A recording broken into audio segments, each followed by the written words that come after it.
Buenos días a todos y bienvenidos a un nuevo desayuno de ForoCompetencia. Hoy tenemos el placer de tener a Nuno Cunha Rodrigues, que es el presidente de la Autoridad de Concorrencia de Portugal y va a estar hablando sobre un tema de mucha actualidad, eh, eh, más ahora con los cambios que han habido en el organigrama de la Comisión Europea. Entendemos que va a ser un tema de mucha vigencia en los próximos años, pero sin más quiero darle la palabra a Nuno. Hola, Pablo. Nuno. Muy bien, muchas gracias, Julián. Me creo que están escuchando y viendo en las mejores condiciones y pido a Julián que si no me escuchen o alguna dificultad técnica que me digan. Estoy hablando un poquito de mi portuñol, solo para saludar a Julián y todas las personas de ahí. Es un placer estar aquí virtualmente en Argentina, estar aquí en este importante foro de discusión de derecho a la competencia. Enhorabuena, Julián Peña, por organizar este foro y esta discusión. Es un placer de ver tanta gente que estimo y admiro, Esteban, Pablo, otros que trabajan ahí en el mundo del derecho y economía de la competencia. Y bueno, estoy encantado de estar acá. Eh, Me voy a cambiar para el inglés para que me puedan comprender un poquito mejor. Y yo voy a también a compartir en la pantalla unos slides que van a acompañar mi exposición. So I'm going to switch to English. And once again, thank you so much for being here. Julian gave me the honor to choose a topic for this discussion. And so after thinking a little bit, I thought that the topic about the interplay between sustainability and the new environmental concerns and competition law would be a good one to speak to you about. And coincidentally, nowadays, the new European Commissioner for Competition, Teresa Rivera, was just appointed, as you are aware of, and she will join both competencies, both when it comes to competition law and environmental concerns. Let's see what will happen. So I do think that this topic is very opportune and came in the right time. So I'm going to show my presentation and to speak at the same time. So I'm going to share the screen. Allow me, if you have any problem, please let me know. If you don't hear me well or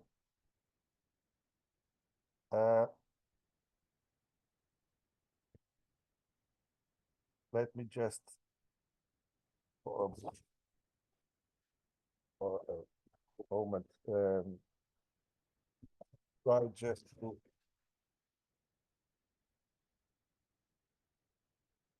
Se ve bien, ¿eh? okay, everything's good, right? Yes. Okay, so this is the introduction. It's the interplay between sustainability and competition law. In the recent years, competition policy has been called to enter into dialogue with different policies more often than ever before. So the intersection between competition law and other areas of law and public policies is becoming more complex. Competition agencies nowadays are prompt to act regarding a multitude of societal issues such as inflation, privacy, personal data, sustainability, digital market, foreign subsidies in case of the European Union, or labor issues, just to name a few. So now we are called to save the world, competition community, and we are here to save the world, of course. So also, I do think that we are witnessing the emergence of what I call competition 2.0.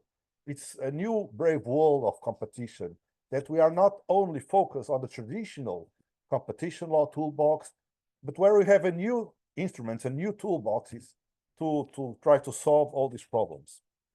So this is due to a new landscape of principles and rules that impact upon competition law. So let me just remind you here in Europe about the Digital Markets Act, the foreign subsidies regulation. And so in the European Union, new public policies are called and are demands to be embedded with competition policy, such as industrial policy, environmental policy, or data protection, for example. So this new competition 2.0 demands the competition community to rethink its role and way of working. In fact, the emergence of new markets and the fast pace of innovation bring many challenges to enforcers and practitioners, but also many opportunities. Take the digital economy, for example, which results from innovation. Digitalization called for further development of existing policies, such as data protection, in parallel to competition policy. And this has been even underlined by the European Court of Justice in the recent Meta case. This is a mere example that when it comes to the interplay between competition policy and other public policies, we cannot say there is a chicken and egg situation, but rather a virtuous circle.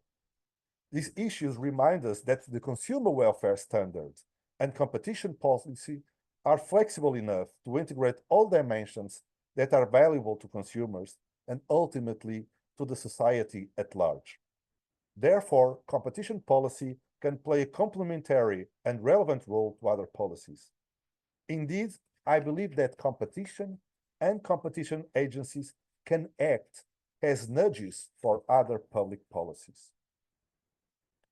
So this brings me to the interplay between competition policy and sustainability.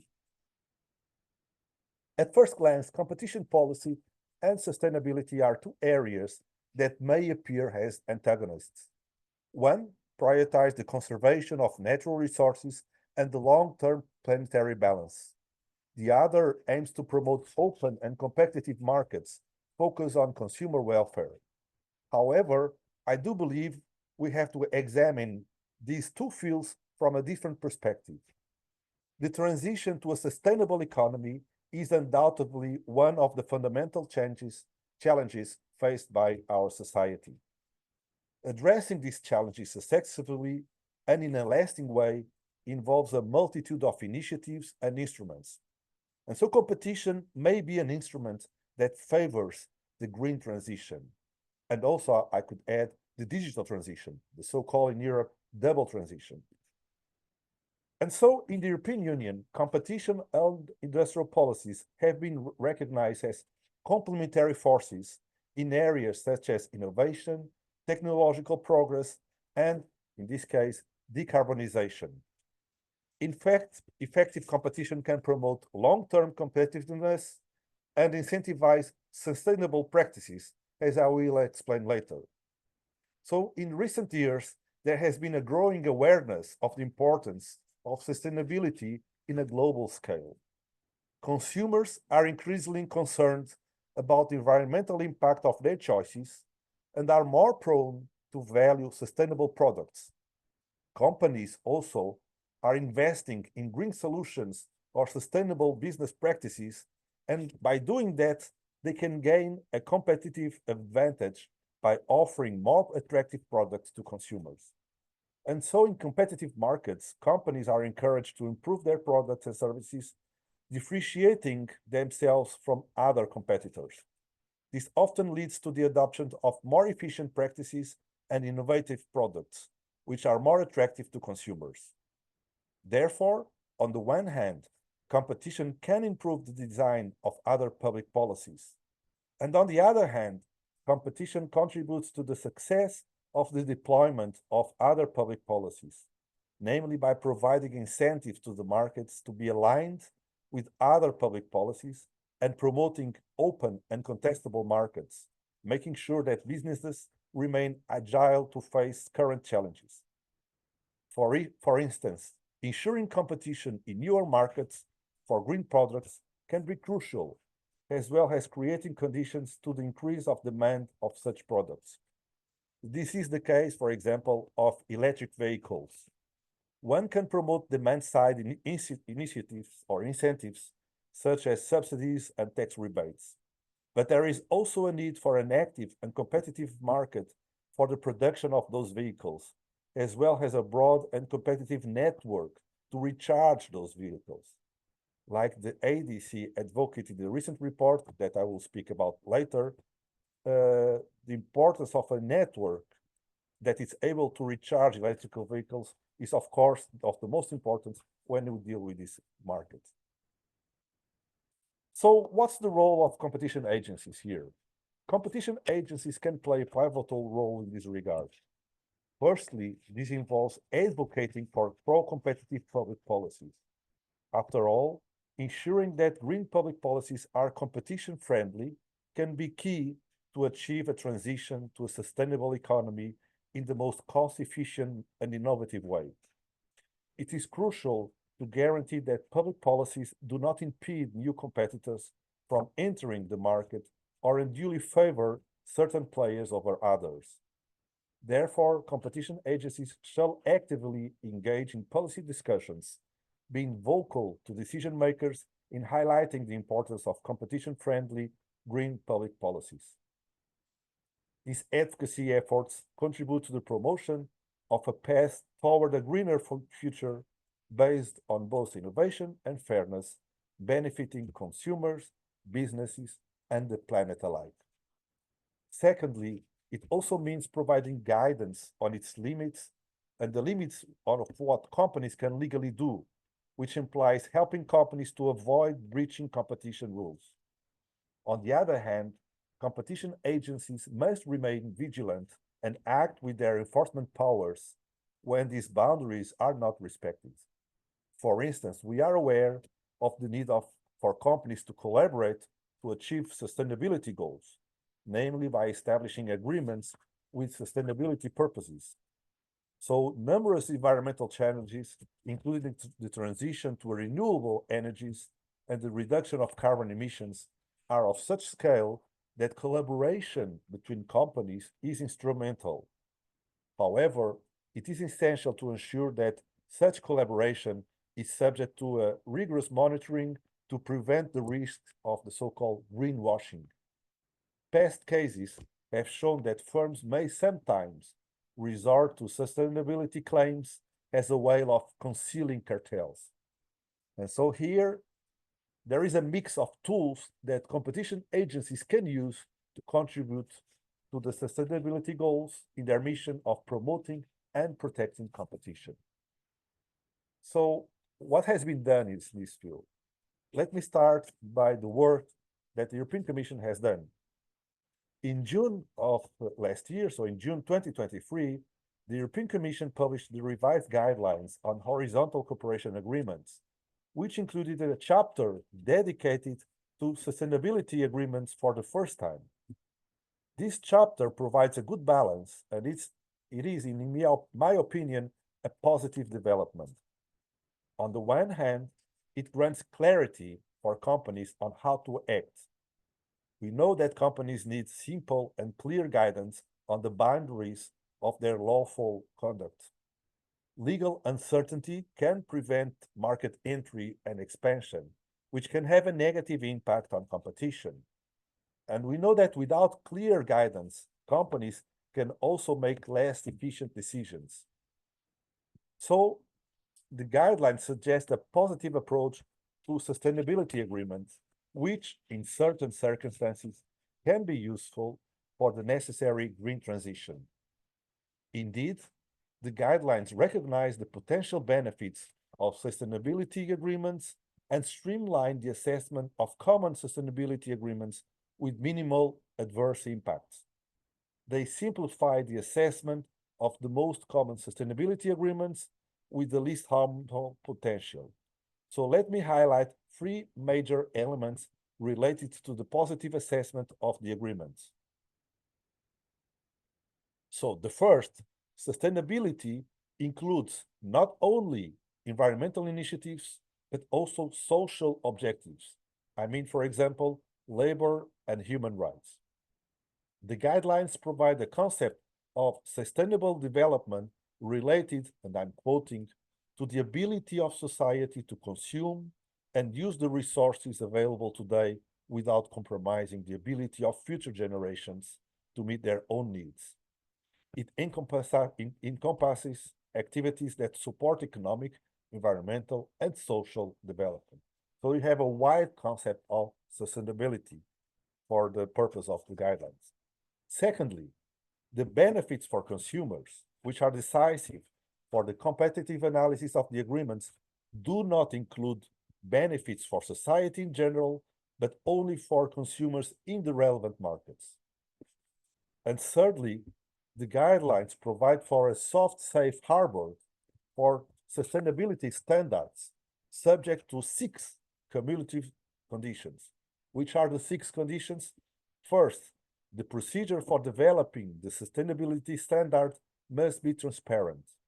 Second, it has to be based on a voluntary participation. Third, participants shall be free to apply higher sustainability standards. Fourth, the parties to the sustainability standard must not exchange commercially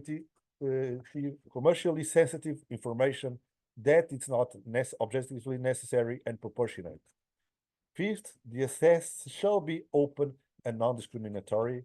And sixth, it shall not lead to the significant increase in the price or reduction in quality, or the combined market share of the participants must not exceed 20% in any relevant market affected by the standard.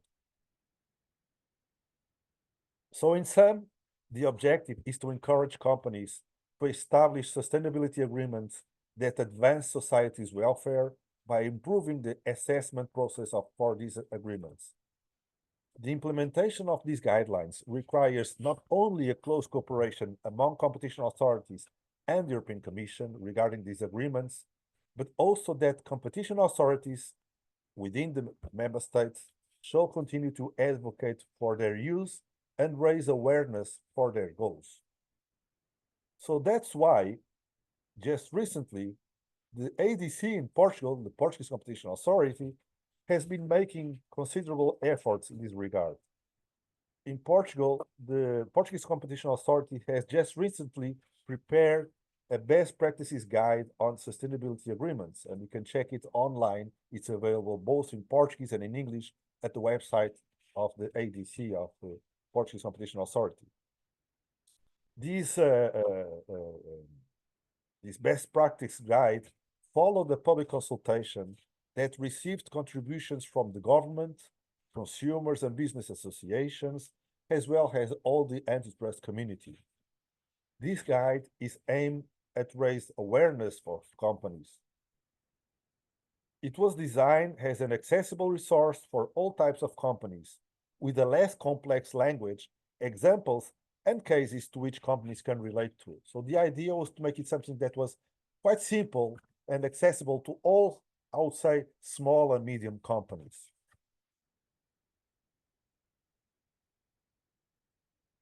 So now we have the flow chart here. The guide is structured to help companies determine whether the agreement is compatible with competition law.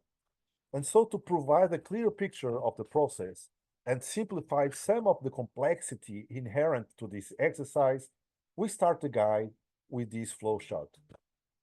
Then, throughout the guide, we follow the structure of the flow chart and its key questions. First, the guide explains when sustainability agreements are clearly not covered by competition law and provide examples. Second, it explains when sustainability agreements may breach competition law and refers to the decisional practices of the Commission and member states. And third, the guide goes through each of the exemptions, safeguards, and conditions for an efficiency assessment with detailed but simplified explanations provided in different examples that we give throughout the guide. So you can see in this flow chart how it works, and I will share with you the PowerPoint, the slides after my intervention. So we do think that this is kind of a simple flow chart that can help business to understand if the sustainability agreements are or not compatible with competition law.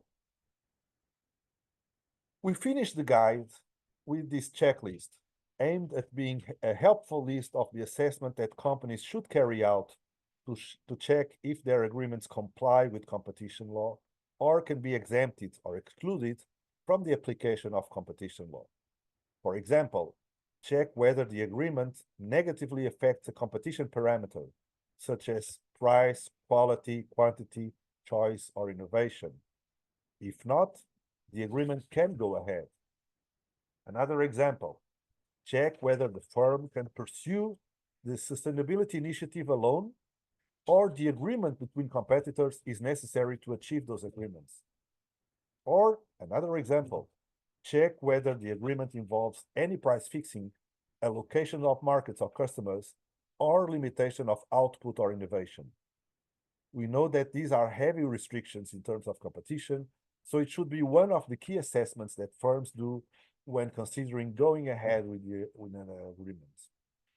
The idea of this checklist, and we have another one on bid reading in public procurement, that was another paper that was done by the authority a few years ago, for instance, and the flow chart is helping firms in their self-assessment of their agreements.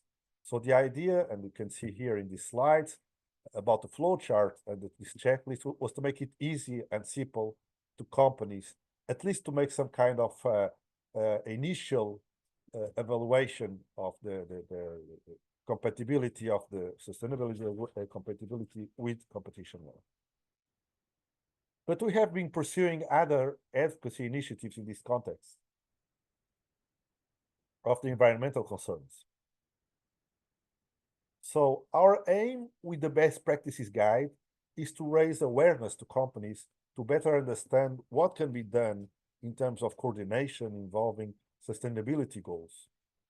This was also our approach when we issued 2 opinions considering governmental proposals for strategic plans, namely regarding non-urban waste, that is public also available, and circular economy.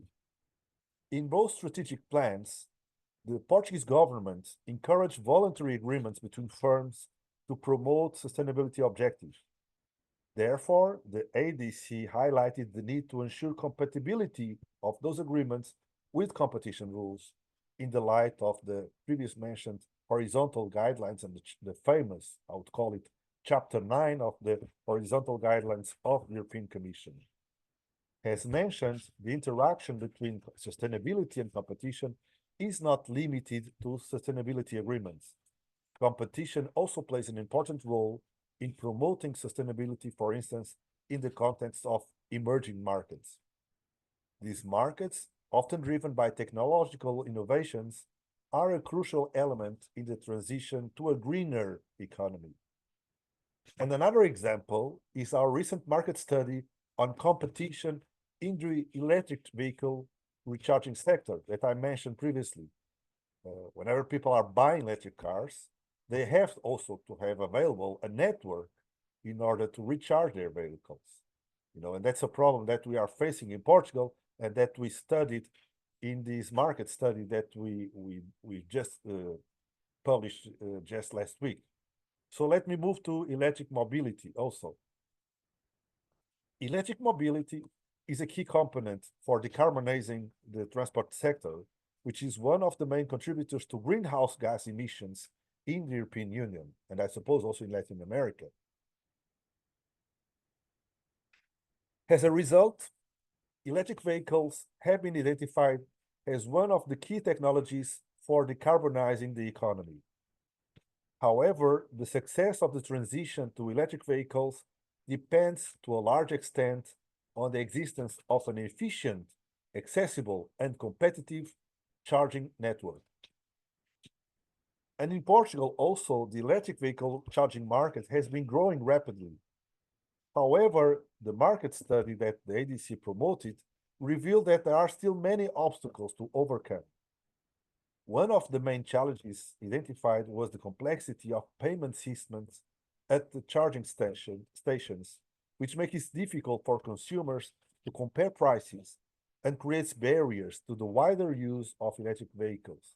So these are 4 examples of the barriers that we identified in the market study that we promoted. Barriers to the installation in motorways, for example, the gas stations are still the concessionaires when it comes to recharging points. And we do think that it could be divided, the concessions, both for petrol and for electric recharge. The organizational models, so whenever a driver of electric vehicles has to have a contract with an electric supplier, that it's not the same as the electric recharge points. So the legislative framework out in Portugal dates to 2010, so 14 years ago, and so that could be changed in order to enhance the electric network for recharge vehicles. So that makes it difficult for electric drivers to use their cars. And it's still a barrier. So many consumers, we identified that, say that they don't buy electric cars. I think it's 20% because of the difficulties they face when recharging their electric vehicles. And so to address this issue, the Portuguese authority, ADC, has issued a number of recommendations, 9 in total, for 8 that were targeted to the government and 1 to the municipalities, that try to overcome these barriers. Among other recommendations, as you can see, they are all stated here in a short term, in a short way. Among other recommendations, we proposed the implementation of an ad hoc charging system, which allows users to pay directly at the stations without the need to enter into prior contracts with the electric mobility providers. This measure would not only enhance convenience for consumers, but would also foster greater transparency in prices, stimulating greater competition between operators. So I believe this is a very good example of a study. I do think, I know I'm suspect because I'm president of the authority, but it's an excellent case study of how competition can drive innovation and efficiency in sustainable markets. By ensuring a competitive and accessible electric vehicle charging market, we are not only promoting sustainable mobility, but also fostering a dynamic and inclusive economic environment. So it is important that competition law and competition economics drives innovation and can fosters and helps to foster environmental protection. But it's also important to consider the fundamental role that consumers play in the relationship between competition and sustainability. As environmental awareness grows, consumers are demonstrating an increasing willingness to pay for products that are environmental friendly or that respect ethical and environmental standards. However, this trend is certainly not universal across the market. Many consumers still prioritize price over sustainability, which can create a scenario where companies that adopt less sustainable but cheaper practices maintain a competitive advantage. So clear criteria shall be in place differentiating these products. For instance, the European Union adopted sustainability certifications such as the European Union Eco Label, the EUE. But however, it is still essential that the relevant authorities ensure the reliability of these certifications and that companies do not misuse the labels in a misleading way. Now, I would like to share a broader reflection on the role of innovation at the intersection between sustainability and competition. Innovation is a true engine of transformation in any economy. In the context of sustainability, it is crucial to encourage innovative solutions. Here, competition can play a pivotal role. In a competitive market, companies are driven to innovate constantly, seek more efficient solutions, and respond to the evolving needs of consumers. Competition can serve as a powerful incentive for this innovation. When companies compete to develop more sustainable products and services, it creates a virtuous circle of progress benefiting the consumers, the environment, and the economy as a whole. Once again, regarding the topic of electric mobility, it would be remiss not to acknowledge the valuable contribution that competition makes to the advancement of sustainable innovation. For many years, renewable energy was perceived as a costly and impractical alternative to fossil fuels. However, as more companies entered the market and began competing to offer cheaper and more efficient clean energy solutions, we have been fortunate to witness a revolution in the sector. Indeed, the recent and famous Draghi report, from which we may draw inspiration as the next challenges on how competition policy fit into a new industrial strategy for Europe, promoting economic growth built in innovation. But I was saying the Draghi report reminds of the importance of the decarbonization solutions, suggesting that Europe needs a joint plan for both decarbonization and competitiveness. And it's not by chance that the new EU Commissioner, Teresa Rivera, has these both tasks in her future job. So we might also consider the example of sustainable packaging. As consumers become more aware of the environmental impact of single-use plastics, companies have been exploring greener alternatives, and we are increasingly seeing these on supermarket shelves. In this situation, competition has played a crucial role, with companies striving to create biodegradable, recycled, and reusable packaging that meets consumer demands while respecting the environment. This has resulted in the creation of superior products for consumers while also having a beneficial effect on the planet. It's worth noting, however, that sustainable innovation does not always originate from large companies with vast resources. It is often the case that it is startups that are at the forefront of driving change, coming up with innovative solutions that challenge the status quo.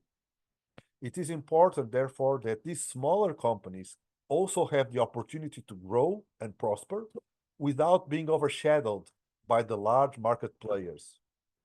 It is beneficial that competition agencies therefore remain vigilant, ensuring that markets remain open and accessible to all. We may indeed here face situations of a green killer acquisition that would harm this interplay between environmental protection and competition law. So to conclude, I would like to leave you with a message of optimism. The link between sustainability and competition is full of potential. If we are to achieve a sustainable future, it is vital that markets remain competitive, efficient, and open, able to foster innovation and create an environment where innovative, sustainable solutions can flourish. While there are undoubtedly challenges ahead, I firmly believe that competition can be instrumental in the success of the sustainability goals. When companies compete to offer more sustainable and innovative solutions, it is a win-win situation for all parties involved: the consumer, the environment, and the economy. To achieve this, and as we move on into the era of what I call competition 2.0, it is essential to create a dialogue between public policies. By adopting this approach, we will be well positioned to navigate the challenges of the 21st century in an effective and responsible manner, ensuring a brighter future for generations to come.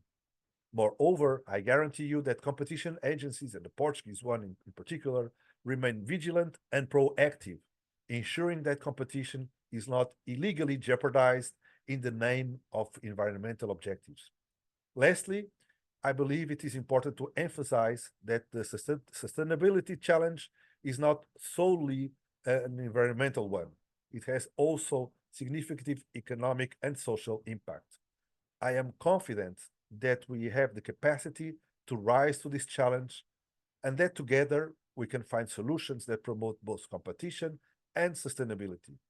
So once again, I would like to thank you so much for your attention. It is really a pleasure to be here with you.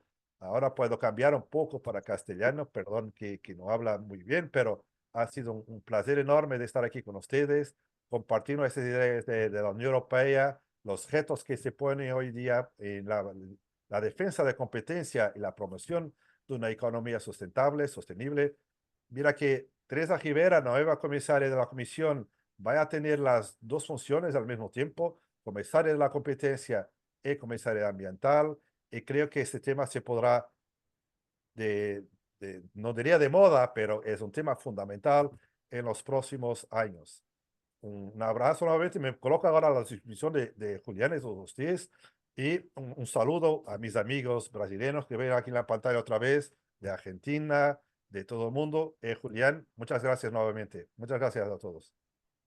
No, muchas gracias a ti, Nuno. Ahí el amigo Pablo ha levantado la mano virtualmente. Pablo.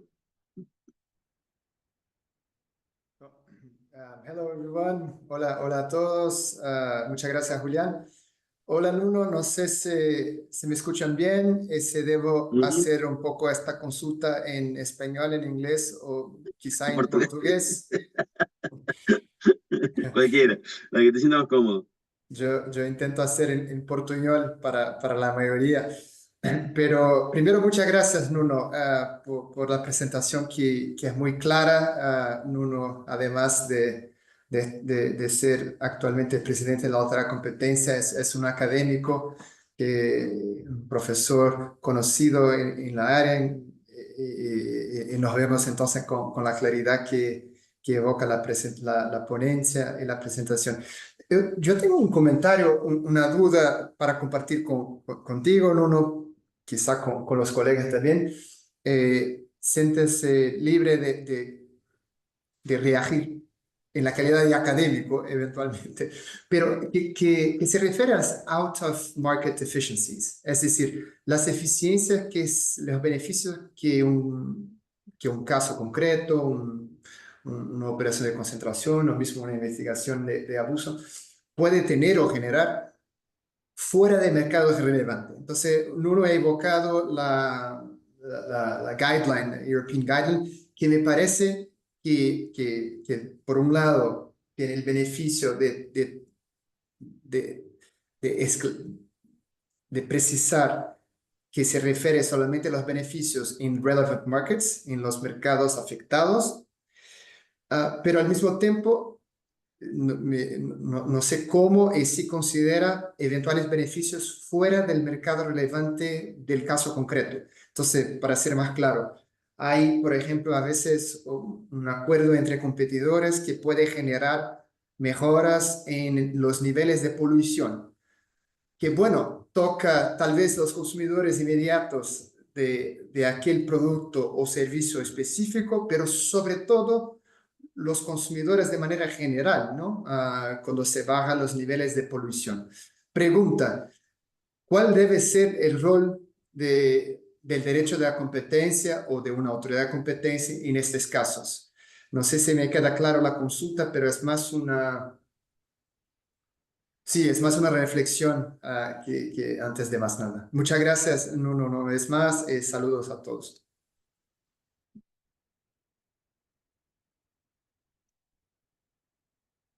Estás, mire, Julián, bueno, no sé si debo contestar ahora o aguardar un poco, pero estaban como como... prefieras. Digamos, si quieres, vamos pregunta por pregunta o si no juntamos las preguntas, eso a tu gusto. Bueno, yo puedo contestar ahora. Un saludo a mi amigo Paulo Bournier, es un placer. Estuvimos juntos hasta poco. Y este tema es un tema muy complicado, ese de las eficiencias de fuera de mercado, de out of market efficiencies. La OCDE ha trabajado en eso, tiene un paper sobre eso. Em, yo diría que tradicionalmente las out of market efficiencies no son consideradas en el análisis de las autoridades, en el análisis, por ejemplo, en el control de concentraciones, y que por eso no deben ser considerados como tradicionalmente ese tema se coloca. Pero con esta aproximación ambiental se puede discutir nuevamente. Yo diría, las guidelines de la Comisión Europea, las horizontal guidelines, como Pablo ha dicho muy bien, parece apuntar para que las deficiencias tienen que ser en el mercado relevante y por eso no se puede analizar esos beneficios que están por allá. Pero la jurisprudencia de la Corte de Justicia muy reciente parece apuntar para la posibilidad de se consideren out of market efficiencies, particularmente cuando hablamos de este problema de la sustentabilidad ambiental. Y eso nos levanta problemas. Yo diría que si estamos hablando de eficiencias que benefician los mercados relevantes y los mercados también de fuera, no hay duda, no hay problema. Si el balance se debe ser que estamos a buscar eficiencias de fuera del mercado que no están impactando en el mercado relevante, ahí no podremos considerar. Y que los beneficios ambientales hoy son transversales. Es verdaderamente, ahora un poco al lado de derecho a la competencia y vamos después a retornar a la derecho a competencia. La política ambiental en la europea es verdaderamente la única política transversal que contamina todas las otras políticas. Está prevista en el artículo 11 del Tratado sobre el Funcionamiento de la Unión Europea. Y por eso la política ambiental debe también ser acogida en la política de competencia, debe estar presente. Y por eso las preocupaciones ambientales, yo diría que están acogidas de alguna forma, y ahora retornando al derecho a competencia, cuando trabajamos con mercados relevantes. Un mercado relevante deberá haber preocupación ambiental. Y si las hay, esa discusión de out of market efficiencies no se pone. Está resolvida a partida. Y por eso, de una forma muy simple, yo diría que si estamos hablando de out of market efficiencies para justificar prácticas en el mercado relevante donde no hay esas eficiencias, no, pero que al final del día las preocupaciones ambientales, como son transversales, están presentes típicamente, puede estar presente en la presión concentración y en ese caso serán consideradas. Pablo, no sé si la respuesta ha sido adecuada o comprensible, pero me pongo a la disposición otra vez. Súper, muchas gracias, Nuno. Que yo y Pablo, Es más una inquietud que cualquier otra cosa, sí, es pero una sí fue muy claro, inquietud muchas común gracias. a todos, claro. Esteban. Muchas gracias. Muy buena, Nuno, la presentación. Creo que, como dijo Pablo, fue muy clara. Creo que también fue muy buena para mostrar todas las sinergias que hay entre competencia, la política de competencia y la sostenibilidad ambiental. Y creo que el ejemplo que diste sobre el estudio de mercado de vehículos eléctricos es justamente algo muy valioso de cómo desde la defensa de la competencia se puede aportar positivamente a este otro tipo de políticas públicas.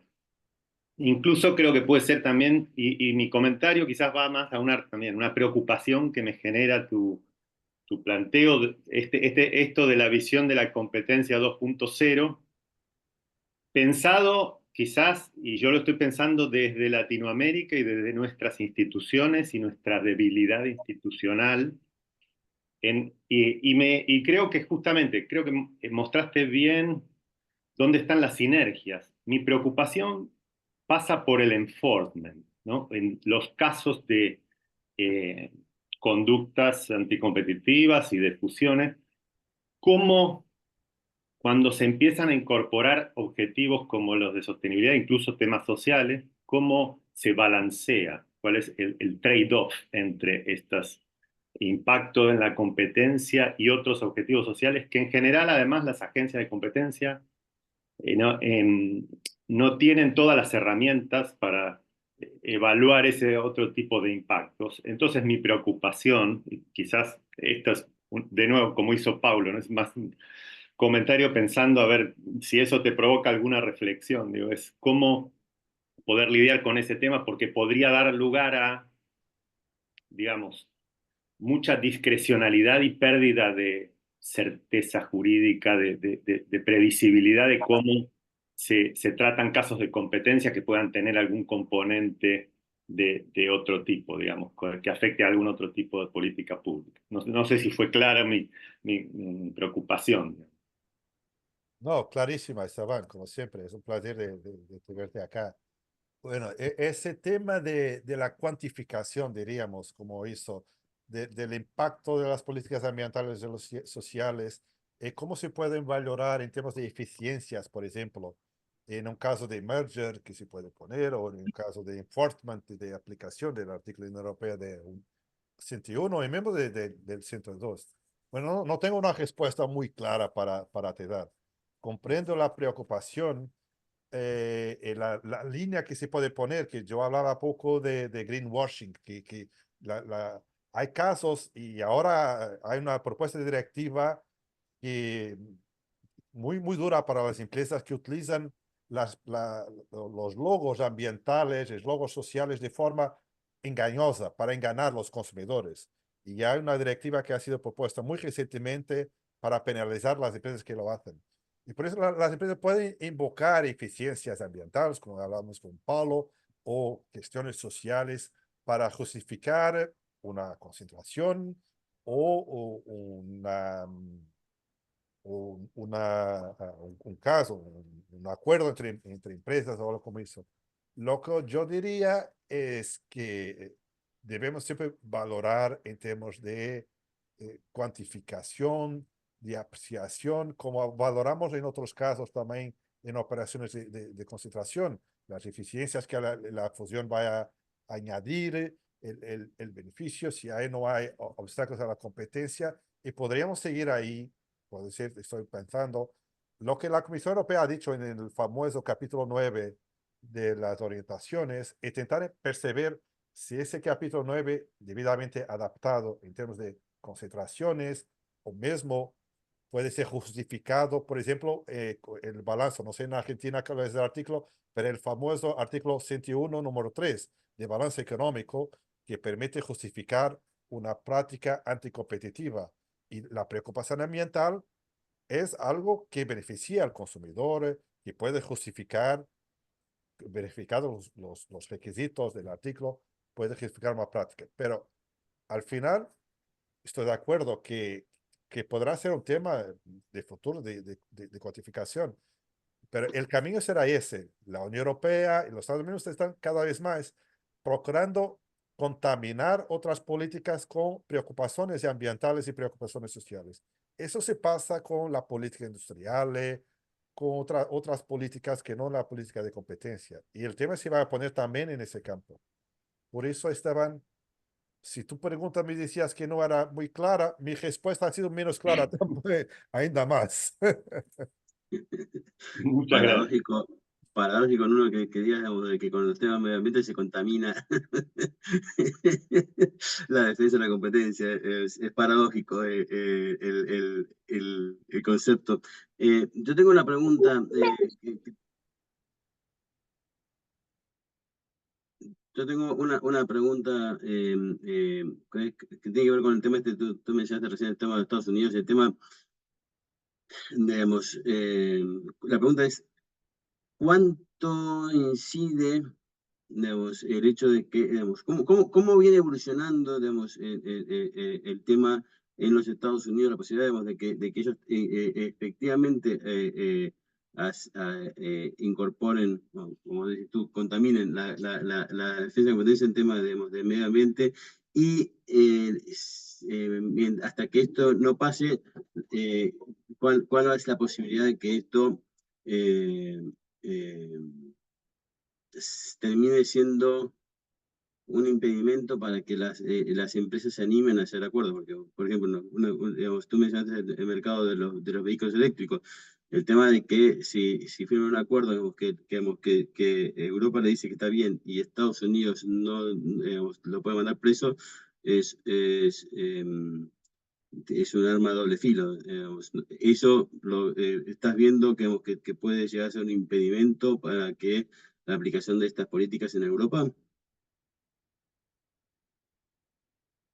Estás muteado. Creo que estás hablando, Julián, si bien entendí la pregunta, de la imposición de diferentes estándares técnicos entre Europa y los Estados Unidos que lleven a niveles diferentes de desarrollo y de innovación, ¿es eso? No, el tema de que, digamos, digamos, Europa le dé un visto bueno a un acuerdo que sea proambiental, digamos, y que no hubiera sido aprobado si no hubiera sido por temas ambientales, y que Estados Unidos dice, no, digamos, antitrust es antitrust, digamos, yo no voy a meter un acuerdo entre competidores, digamos, no tiene un waiver, digamos, si no tiene un waiver, digamos, es un marcha de precios, si es un marcha de precios, digamos, eso puede llegar a jugar en contra en la en aceptar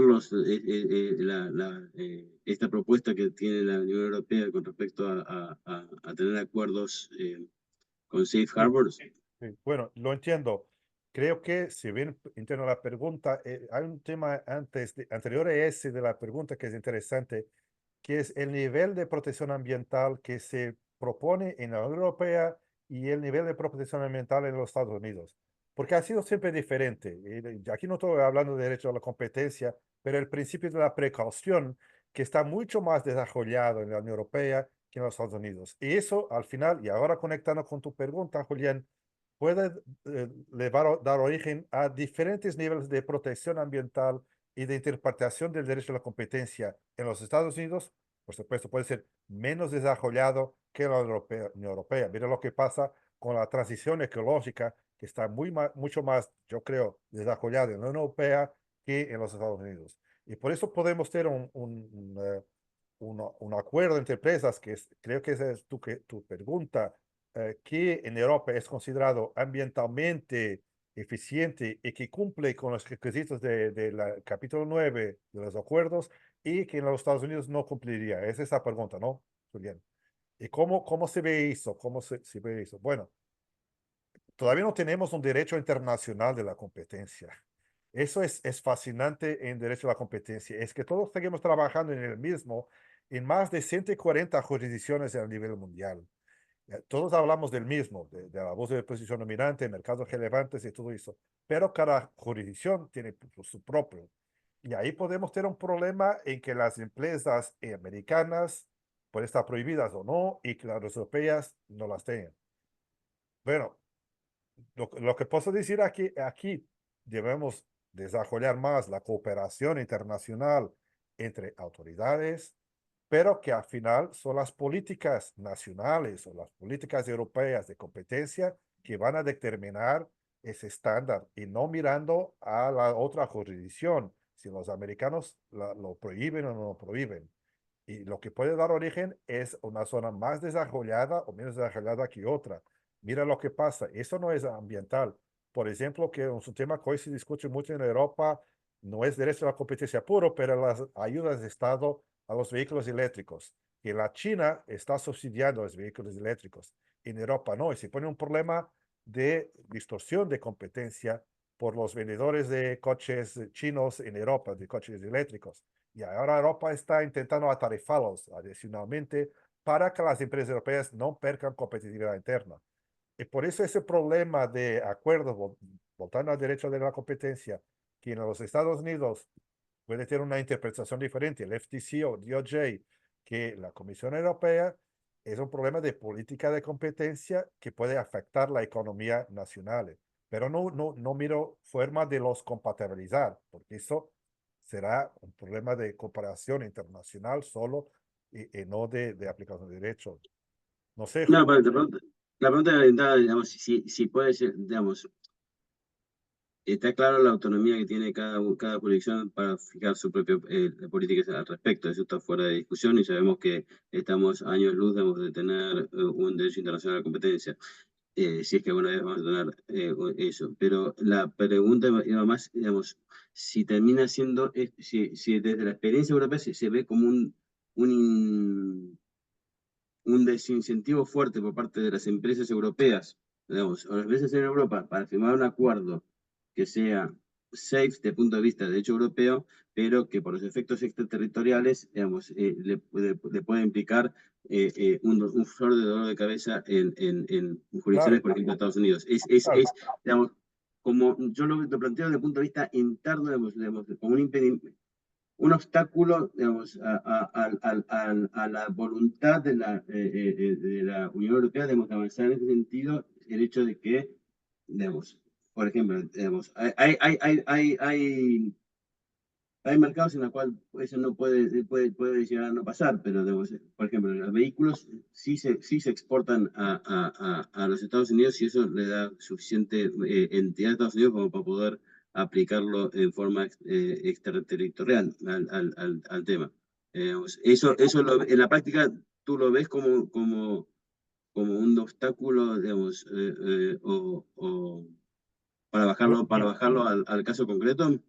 Claramente es un obstáculo, como se llama, un obstáculo no fatal, no es una tarifa aduanera, pero es un obstáculo no fatal. Mira lo que pasa con los coches europeos, y los coches son los mismos en Europa y en los Estados Unidos, los coches alemanes y todo eso, pero los estándares técnicos, que miras cómo son, no sé cómo se dice en castellano, parachoques al frente, Sí, para golpes. el paragolpes tiene que ser diferente en los Estados Unidos, pero el coche es el mismo, el estándar técnico es diferente. Y esto es un obstáculo, pero es más un obstáculo al comercio entre los dos lados del Atlántico. Eso motivaba el tratado que fracasó, que se estaba terminando con Barack Obama, el Transatlantic Trade and Investment Partnership, el TTIP, que decía para unificar los estándares regulatorios, pero al final no se unificaba el derecho de la competencia. Y podríamos tener al mismo esas diferentes perspectivas sobre la ligación entre el derecho ambiental y el derecho a la competencia, que puede llevar a que en Europa se considere un acuerdo que está compatible con el derecho a la competencia y en los Estados Unidos no. Y puede frenar las empresas de la exportación. Ese será un freno. Es verdaderamente un obstáculo no fatal, Julián. La verdad, el problema está identificado. El problema aquí es cómo solucionarlo. Y ahí no lo sé, porque no sé cómo solucionar si tienes la Comisión Europea dando una opinión sobre un acuerdo y el DOJ o el FTC una opinión diferente. No sé si respondo o no a tu cuestión. Sí.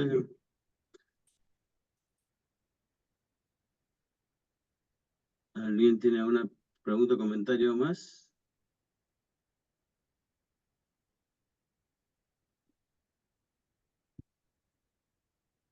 Sí. Bueno, Las personas quieren ir a desayunar. no, ahora entonces, Nuno, tú tienes ahora tus palabras de conclusión. No, bueno, la conclusión, I don't know if I should speak in English or in Spanish or in Portuguese, but maybe As you wish. to wrap up maybe in English, I do think that this is a very important topic for the coming years, as I've told you. The fact that the new commissioner comes from the environmental world, she's considered to be an orthodox when it comes to environmental protection, and she's not so much into the competition bubble, but let's give her some space to her to show her work. I think we'll put this topic in the coming years in the main concerns of the authorities, of the competition authorities in Europe, and I do think in the rest of the world. So in order for us to create a greener world, in order for us to take the younger generations and the new generations and to leave them with a better world, I do think that competition here also has a role to play. As I was saying, ironically, a few moments ago, the competition community is always called to save the world. We were called to save the inflation problems, the COVID-19 situation, data protection, industrial policy. And here we are again, trying to save the world. And I think we'll help the world to be saved through competition law and the importance of competition law. For me, it was a pleasure to be here. It's always a pleasure to me to be with people from Latin America, because nosotros compartimos todos la cultura, la lengua, la forma de estar, la forma de ser, y es siempre un gran placer estar con personas que, bueno, de nosotros de Portugal y de España consideramos como hermanos en Brasil, hermanos en Argentina, en otros países, y por eso, por mi lado, bueno, ha sido un gusto de estar aquí con vosotros. Bueno, muchísimas gracias, Nuno, fue realmente un placer. Bueno, y a todos los esperamos el mes que viene, tenemos el desayuno número 200, así que va a ser todo un evento, que esperemos que puedan participar, y la idea es discutir sobre el estado actual de la defensa de competencia en América Latina y cuáles son los principales retos presentes y futuros, así que espero verlo el mes que viene acá. Buenísimo, muchas gracias, y quedamos entonces en contacto. Gracias. Gracias. Saludos. Muchas gracias.